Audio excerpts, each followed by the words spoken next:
사울이 아말렉과의 전투 이후에 하나님으로부터 그가 버림을 받게 되는 사건을 우리는 말씀을 통해서 우리는 보았습니다. 성경을 보면 하나님께서는 그를 왕으로 세운 것을 후회하셨다고 그렇게 말씀합니다. 사무엘상 15장 35절 말씀을 한번 우리는 보도록 할까요? 사무엘상 15장 35절 말씀, 거기 중간부터 이렇게 말하고 있죠. 야훼께서는 사울을 이스라엘 왕으로 삼으신 것을 후회하셨더라. 분명히 하나님은 인생이 아니시니 후회가 없으시다고 말씀하셨는데 오늘 여기서는 후회하셨다 말씀하셔서 아마 의문점을 가지고 계신 분들이 계실 거예요. 원어를 보면 의문이 해소가 됩니다. NIV 영어 성경을 봐도 거기는 번역은 어떻게 되냐면 하나님이 슬퍼하셨다 이렇게 말씀하셨어요. 슬퍼하셨다. 하나님이 사울을 왕으로 세운 것을 슬퍼하셨다. 무엇을 슬퍼하신 걸까요? 사울의 그 모습을 통해서 그를 폐위시킬 수밖에 없는 그 상황을 하나님은 슬퍼하신 거예요.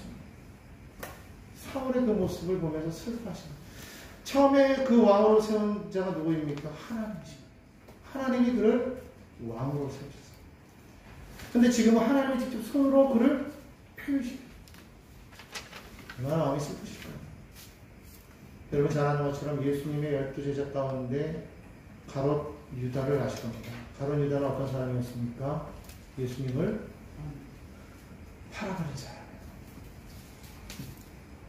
근데 예수님은 그 가롯 유다를 바라보면서 어떻게 하셨어요? 슬퍼하셨어요. 우리 뭐라고 말씀하십니까? 차라리 태어나지 않았으면 좋겠어요. 그가 그렇게 한 행동 때문에 슬퍼하신 것이 아니라 그로 인해서 받을 그의 그 징벌이 너무나도 슬픈 거죠. 그걸 모르는 그의 모습. 그것을 왜 말씀하셨겠습니까? 듣고 깨달으라. 비록 팔아도 너 죽지 말고 회개하고 다시 나와. 어쩌면 그것이 아니었을까요? 안타깝게도 가룟유다는 회개의 기회를 얻지 못하죠. 스스로 목숨을 던졌기 때문에 안타까운 거예요. 하나님은 한 사람 한 사람을 다 사랑하십니다. 여기 계신 모두를 다 사랑합니다. 다만 그 사람의 그 행동을 보면서 주님이 때로는 기뻐하시기도 하시고 때로는 슬퍼하시기도 하시고. 여러분 우리가 어느 자리에 서 있어야 되겠습니까? 하나님이 기뻐하는 자리에 서 있게 되기를 주님의 이름으로 축원합니다. 아멘. 좀 하나님의 백성으로 세우셨다가 슬퍼하는 자리에 서게 된다면 그와 같이 불쌍한 인생이 없겠습니다. 우리는 우리 스스로를 쫙 돌이키고 나는 지금 어디에 서 있는가? 정말 하나님 기뻐하는 그 자리에 나는 서 있는가? 아니면 하나님이 슬퍼하는 자리에 서 있는가? 결국 하나님께서는 사울을 폐위하시기로 작정하셨죠. 15장 23절을 보면 왕이 야훼의 말씀을 버렸으므로 야훼께서도 왕을 버려 왕이 되지 못하게 하셨나이다. 아마 그때부터였던 것 같아요. 사울이 악령에 시달린 것은 바로 16장으로 넘어가면 하나님의 영이 그를 떠났다고 말하고 있어요. 하나님의 영이 그를 떠나고 악령이 그를 괴롭혔다고 성경은 말씀하고 있습니다. 하나님의 영이 함께하는 사람이 됩니다. 오늘 우리 모두가 하나님의 영이 함께하고 있음을 믿어야 됩니다. 아멘. 여러분은 여러분 혼자가 아님을 믿어야 됩니다. 아멘. 우리가 때로는 홀로 우리가 있을 때에도, 골방에 있을 때에도, 광야에 있을 때에도, 사방으로 흑역사임을 당한 곳에 있을 때에도, 대적이 나를 둘러싸고 나를 괴롭히고 나에게 핍박을 하여도, 세상 어느 누구 하나 친구 없이 외로이 나홀로 있어도 그 사람은 결코 혼자가 아니라. 왜 그렇습니까? 하나님이 영으로 함께 하십니다. 그런데 그 하나님의 영이 떠나면 그 사람은 얼마나 괴로운 영이지, 괴로운 인생이 되겠습니까? 더군다나 하나님의 영은 생명을 얻되 풍성히 얻기 위해서 이 땅에 오신 분이시지만 악한 영은 도적처럼 죽이고 멸망시키는 거기 때문에 악령에 사로잡힌 사람은 그 인생이 피폐해지고 인생이 사로잡히고 괴로울 수밖에 없는 거예요. 늘 마음 가운데 사람이 가득하여도 늘 나는 혼자야 이런 생각이 들게 돼요. 모든 것이 잘 되고 있어도 나는 패배자야 이런 의식이 돼요. 자꾸 불안하고 두렵고 절망적이고 자꾸 낙심하게 되고 우울하고 괴로워집니다. 그 왕이라도 그렇다는 겁니다. 사울을 보십시오. 왕이었어요. 막강한 왕권을 가지고 있어요. 권세를 가지고 있어요. 힘을 가지고 있어요. 그럼에도 불구하고 그는 마음이 불하신 거예요. 저와 여러분은 그렇게 되지 않기를 예수님의 이름으로 축원합니다. 아멘. 우리가 온전히 하나님 앞에 서 있음으로 말미암아 우리의 심령이 날마다 새로워져야 되는 거예요. 하나님은 아침마다 새롭고 늘 새롭다고 말씀하고 있어요. 그 새로우신 그 하나님 앞에 우리가 날마다 서야 될 줄로 믿습니다. 오늘 주님 앞에 나와서도 하나님을 만나지 못하고 그 말씀 속에서 살아계신 하나님 앞에 믿음으로 나아가지 못한다면 그처럼 불행한 사람이 없는 거예요. 오늘 여기는 누구를 만나기 위해서 왔습니까? 주의 종입니까? 아니면 친한 성도입니까? 아니면 이 성전입니까? 여러분 하나님을 만나시기를 주의 이름으로 축원합니다. 아멘. 이곳까지 와서도 하나님을 만나지 못하고 하나님과 함께하지 못하는 인생은 정말 안타깝고 불행한 인생이에요. 아멘. 우리 하나님은 항상 우리와 함께하시고 그래서 그 이름을 임마누엘이라. 아멘. 여러분 우리와 함께하시는 그 하나님을 왜 우리는 인정하지 않는 겁니까? 그러니 하나님의 마음을 슬퍼하시는 거예요. 하나님이 왜 사울을 이스라엘 왕으로 삼으신 것을 후회하셨겠습니까? 하나님이 옆에 있는데도 불구하고 하나님을 찾지 않아요. 오늘날 많은 사람들이 그렇다는 거예요. 수많은 사람들이 예수에 대한 이름을 들었지만 하나님을 찾지 않아요. 믿는 사람들 중에도 그런 사람들이 많다는 겁니다. 왜? 여기도 그렇기 때문에. 사울도 그렇기 때문에. 하나님을 모르잖아요. 그러니까 정말 우리가 예수를 정말 믿는다라는 것에 우리를 위로해서는 안 돼요. 하나님을 나는 압니다라는 것에 위로해서는 안 돼요. 우리가 분명히 느껴야 되는 건 나는 지금 하나님과 함께하고 있는 거예요. 하나님과 함께하고 있는 거예요. 그래서 이 말씀을 읽을 때 그 말씀 속에서 나는 정말 그 살아계신 하나님을 만나야 되는 거예요. 하나님의 말씀은 살았고 운동력이 있어 저의 날성검보다 이래 우리 혼과 육과 마음이 관절하고서 찔러 쪼개는 역사가 있게 되는 줄로 믿으시기를 바랍니다. 여러분 말씀을 읽을 때 이 말씀이 그냥 하나의 지식이 되는 게 아니라 그것이 정말 나의 삶을 쪼개고 나의 삶을 완전히 분해시켜서 정말 하나님의 것으로 다시금 재조립해 나가는 그런 역사가 일어나야 된다. 얼마나 중요한 것입니까?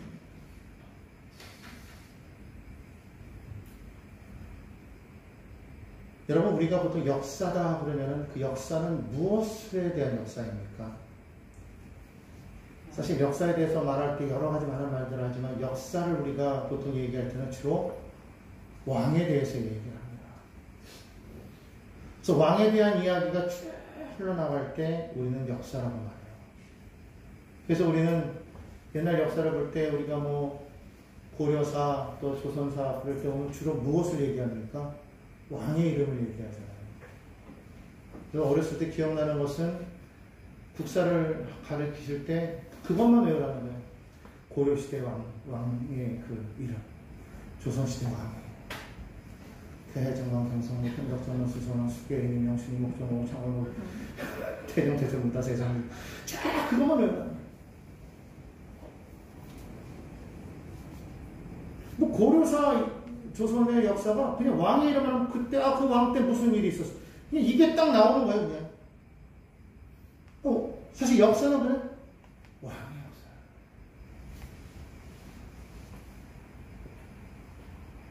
역사예요. 결국 역사에서 말하고자 하는 건 뭐냐? 그 시대 누가 진정한 왕을 얘기하고자 하는 거야. 누가 진정한 왕? 어떤 분이 그러더라고요. 히스토리는 his 플러스 스토리, 그의 이야기다. 그럼 그가 누구냐라고 했을 때 그가 곧 예수입니다. 이렇게 말하는 사람이 있어요. 그래서 히스토리는 그의 얘기인데 다시 말해 히스토리는 누구의 얘기냐? 예수 그리스도의 얘기다. 그래서 예수 그리스도를 중심으로 해서 A와 B씨가 나눠졌다. 아나도미니 비포 크라이스트에서 기원전과 기원으로 나누어서 예수님이 오시기 이전과 이후의 시대로 확 나눠 우리가 얘기하지 않습니까? 그럴듯해요. 근데 실제로 성경을 보면 역사는 누구의 이야기다? 바로 그분의 이야기입니다. 그분이 누구예요? 바로 예수 그리스도. 예수 그리스도가 진정한 이 땅의 왕이라. 더 정확하게 말하면 바로 그를 보내신 그분, 하나님, 그분이 진정한 왕이라. 우리가 이것을 분명하게 인정하고 나가야 된다는 겁니다. 내 삶의 주인은 누구냐? 내가 아니라는 겁니다. 내 삶의 주인은 하나님이시다. 이 세상 만물의 주인은 누구냐? 하나님이시다. 그런데 사람이 너무 악해서 그 하나님을 인정하지 않고 결국에는 눈에 보이는 사람을 요구했던 것, 우리는 사사기에서 배우지 않았습니까? 결국 그래서 하나님께서 사사를 끊임없이 보냈음에도 불구하고 그들은 사사 필요 없습니다. 왕을 주십시오. 하나님은 보이잖아요. 하나님 아닙니까? 보이는 왕을 주십시오. 인간 왕을 주십시오. 해서 결국 세웠던 것이 사울이었어요. 하지만 그 사울은 어땠습니까? 결국은 우리가 보는 것처럼 엉망인 인생이라고 합니다.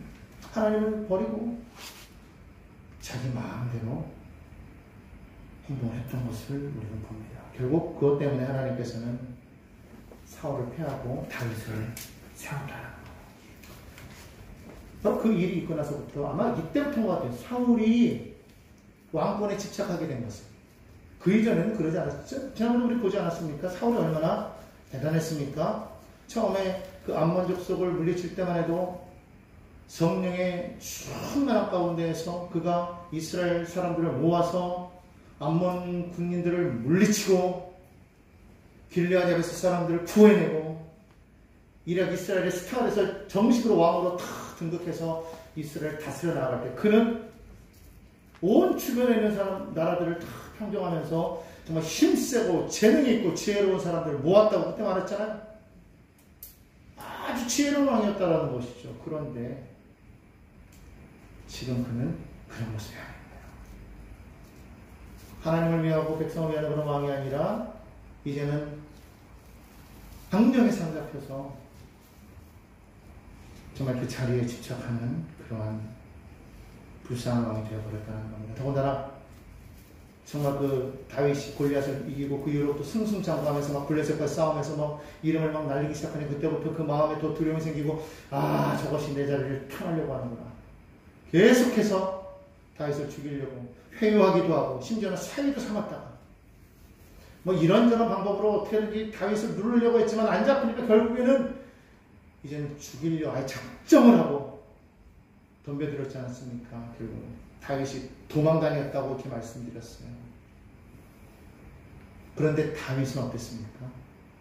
도망다니는 순간에도 두 번이나 그는 사울을 죽일 수 있는 그런 상황 속에서도 그는 사울을 죽이지 않았어요.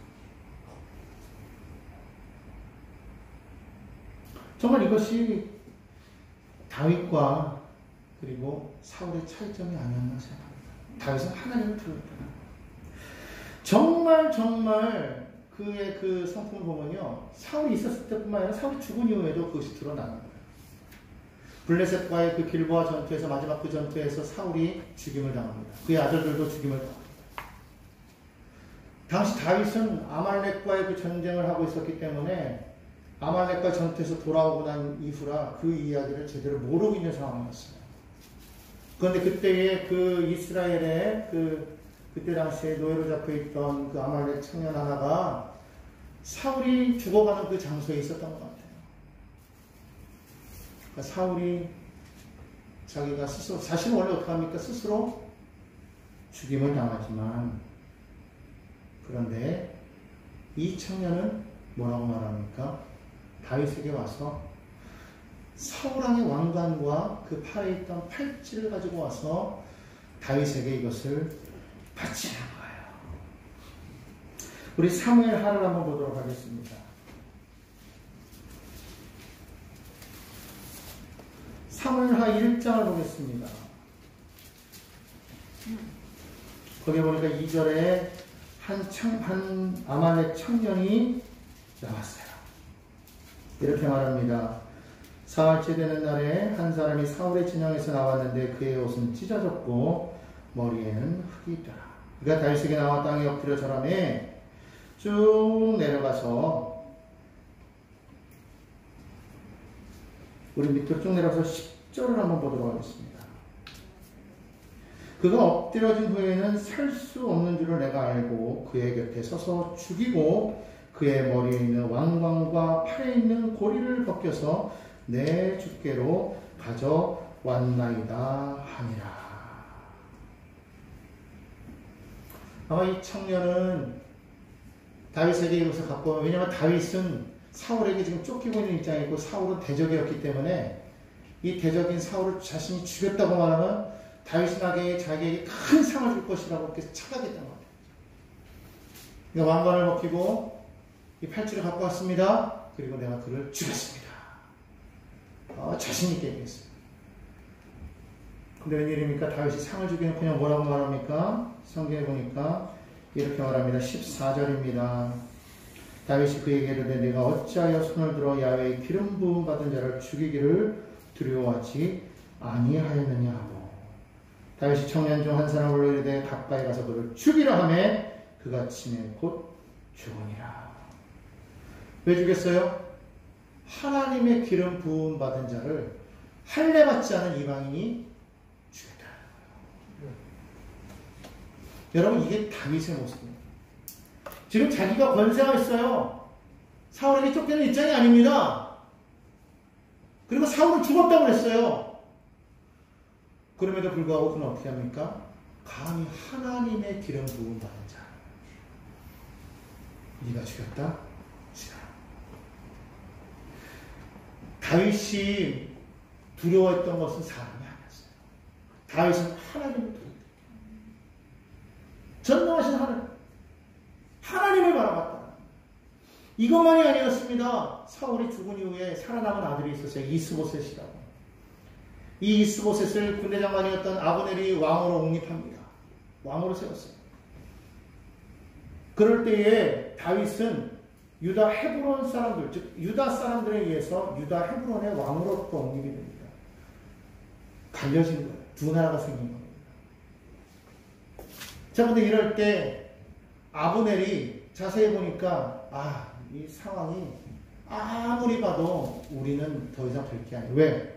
이미 하나님께서 선지자를 통해서 다윗에게 그 왕권을 줄 것을 이미 예견하셨어. 그런데다가 내가 보니 이 이스보셋은 왕자가 아니야. 왕의 제목이 아니야. 계속 그 가운데 전쟁이 일어나는데 유다, 즉 다윗의 군사와 이 이스보셋의 군사가 싸우면 백전백승을 하는 거예요. 다윗의 군대가. 안 되겠다. 넘어가자. 그리고 다윗에게 와서 합의를 하지 않습니까? 근데 그리고 돌아갈 때에 당시에 요압이, 군대장한테 요압이 자신의 동생이 이 아브넬에게 죽는 일이 생겨요. 이 아사엘이 이 아브넬에게 죽은 그것 때문에 마음에 큰 슬픔이고 복수해야 되겠다는 그 마음이 있었는데 그가 왔다 갔다는 얘기를 듣고 다윗 몰래 그를 불러서 죽입니다. 다윗이 그 얘기를 듣고 크게 슬퍼하는 거예요. 악인이 선인을 쳤다고. 왜냐하면 자기에게 말도 하지 않고 그가 함부로 행동했기 때문에 다윗이 크게 슬퍼하는 겁니다. 그리고 아브넬을 후하게 장례를 치러주죠. 이것을 이스라엘 사람들이 보았다라는 거예요. 들었다라는 거예요. 이 사람이 한 게 아니구나. 이 사람 참 괜찮은 사람이구나. 그전에도 참 괜찮았던 사람이었는데 사울의 사위로 천부장으로 했었을 때도 괜찮은 사람이었는데 이 사람 대단한 사람이구나. 그동안 사울에게 속쫓느라고 대적자라고만 생각했는데 그런 사람이 아니었구나. 사울이 그를 그렇게 괴롭혔는데도 불구하고 사울을 이렇게 선대했구나. 이 사람은 참 괜찮은 사람이구나. 인식이 있었겠죠. 그런 찰나에 이 아브넬이 죽었다는 소식이 이 북이스라엘 이 이스보셋에게 들어오니까 이스보셋이 그만 충격을 받고 그 자리에서 쓰러져 버려요. 병상에 누웠다라는 겁니다. 그러니까 그 밑에 있던 부하들이 보니까 야 이거 가면 갈수록 이거 안 되겠다. 우리 넘어가야 되겠다. 그리고 그 밑에 있던 지휘관이었던 레갑과 바하나 두 사람이 이스보셋을 죽이고 그 목을 잘라가지고 유다 다윗에게 봐.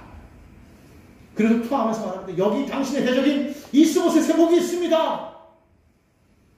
그러면 자기네들이 뭔가 여기서 좀 대우를 받고 뭔가 좀 올라설 줄 알았는데 웬일입니까? 성경을 보니까 다윗이 노발대발하는 장면이 또 성경에 나옵니다. 4장으로 넘어가겠습니다.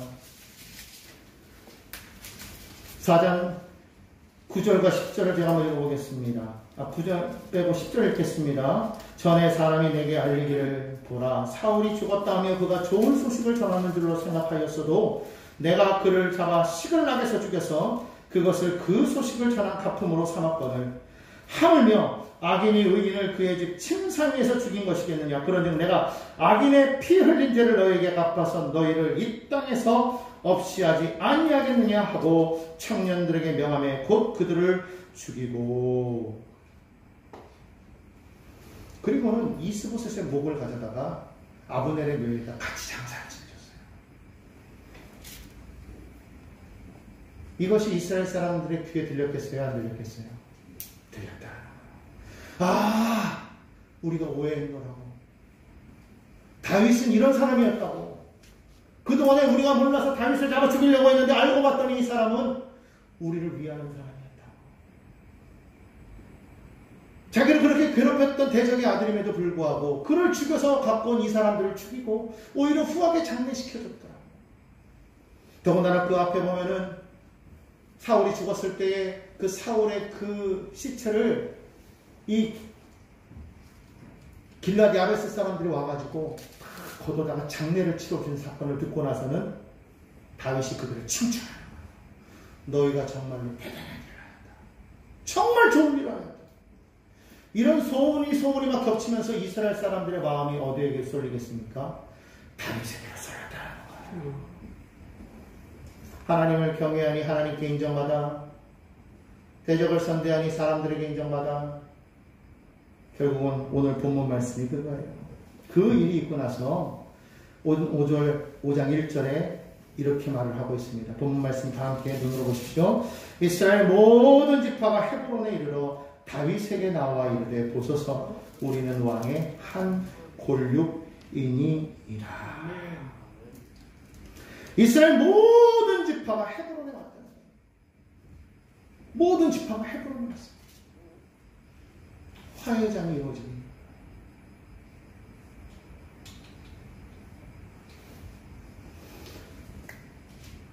여러분 하나님 마음에 얼마나 합하였으면 이랬을까요?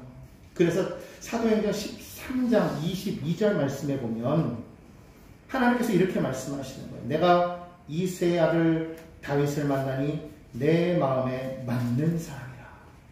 내 뜻을 다 이루리라 하시더니. 그러면 과연 그 뜻이 무엇이었을까요? 그 뜻이 무엇이었을까 했더니 그 다음 절에 보니까 그에게서 예수가 나시니라. 그에게서 예수가 나시니라. 결국 하나님의 뜻이 무엇인지 우리는 분명하게 알게 됩니다. 하나님의 뜻은 무엇이었습니까? 인류를 구원하라.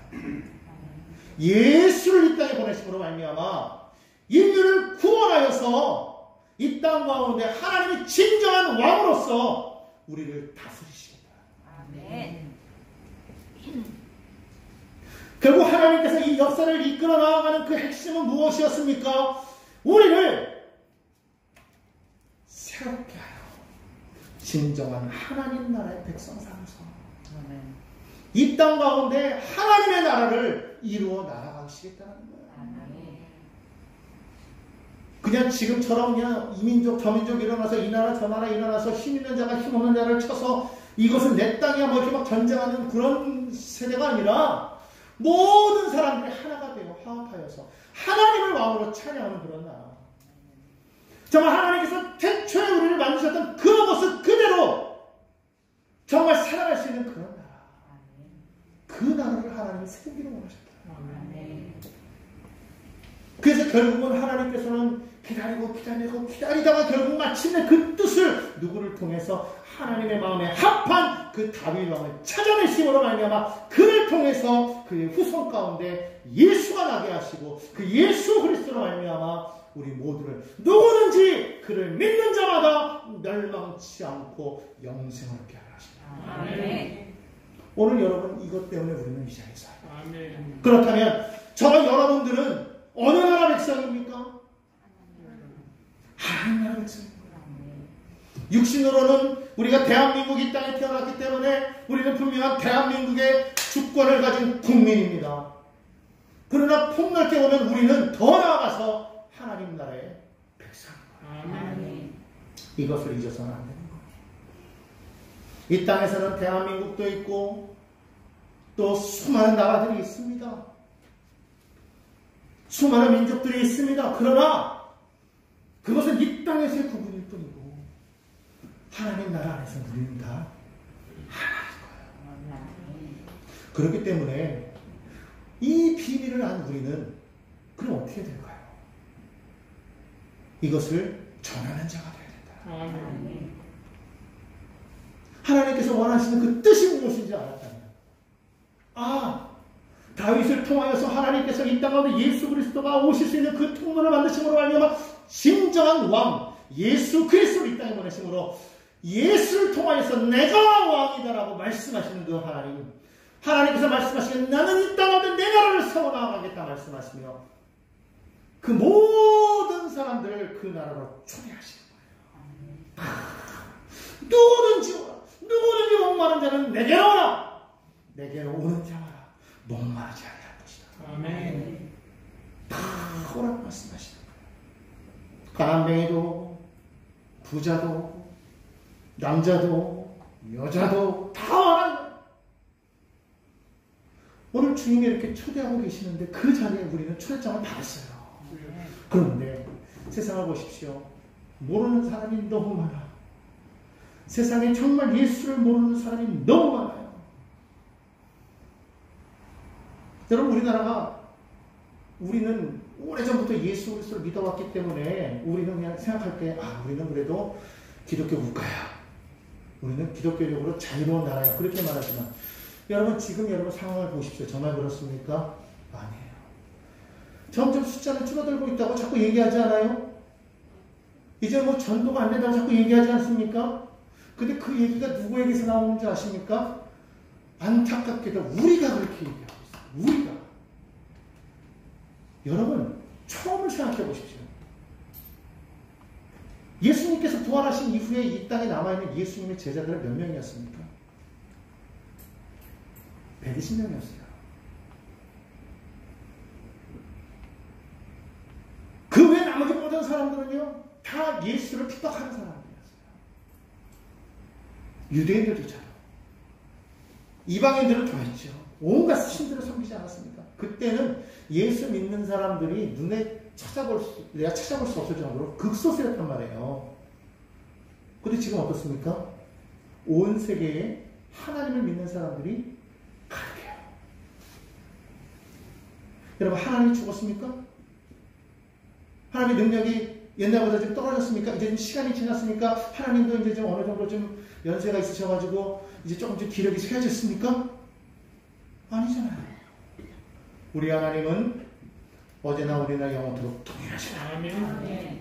여러분이 잘 아는 것처럼 마틴 루터가 종교개혁을 할 때 당시에 그때 수많은 그런 핍박 속에서 죽음의 위협 속에서 그가 이제는 더 이상 내가 이것을 행할 수 없겠다고 그가 절망하고 낙심하고 있을 그때에 그의 아내가 그의 앞에 갑자기 상복을 입고 서들하지 않습니까?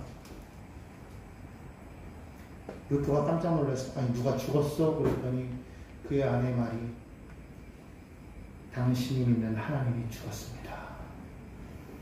그게 무슨 말이요?